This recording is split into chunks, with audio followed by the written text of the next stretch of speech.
Bledsoe was arrested. Patrick Montgomery was in court. Jonathan Manapa will stay in federal custody. No, I don't take responsibility at all.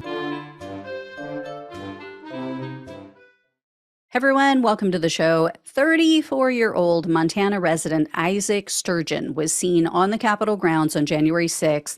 He was chasing after police as they were retreating, and he was one of the first people to confront the police line at the next line of barriers that he approached, where there was another police line established. He started pushing on the barricades, pushing them into the police along with his co-defendants. Sturgeon and the others eventually lifted the barricades off the ground, and they were pushing them forward as they lifted them. They were trying to move under the barricades to get past the police. Well, as they pushed them forward and up, they struck an officer in the leg pretty hard, and this caused the officer to stumble backwards. He ended up falling to the ground, injuring himself. Another officer testified at Sturgeon's trial, and he said that the attack was so aggressive, quote, "It was frightening. I thought we were going to die."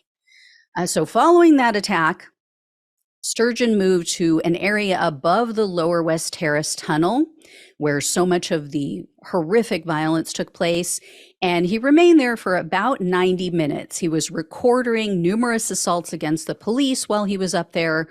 In one video, Sturgeon was heard saying, quote, "The people grabbed one of the cops and drug him down the steps, but they put him inside here to take care of him because we love the police, but this is a fucking revolution." Well, around 5 p.m. that evening, police approached Sturgeon and they ordered him to get down off of a ledge where he was situated and to leave. And he repeatedly ignored them. He at one point even turned around and started to walk away from them so that they couldn't physically reach him. Well, eventually the police did reach him. They physically grabbed Sturgeon and they pushed him and others out of the area. And the day after the attack, Sturgeon posted on Facebook, he wrote, quote, "A revolution never started peacefully," and quote, "definitely wild and a little bloody, needed to happen."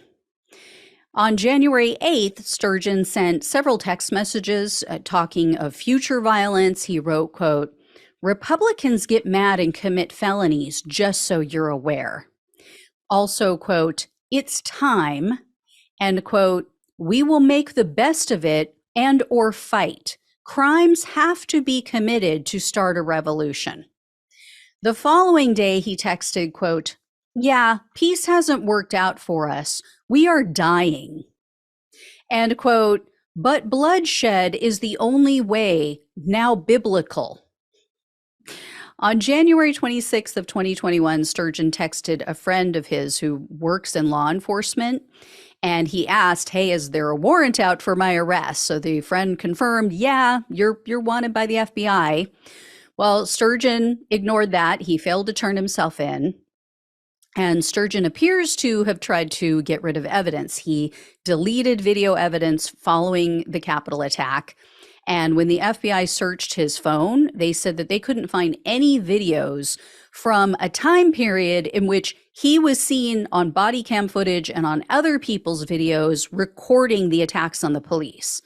So he clearly got rid of all of that.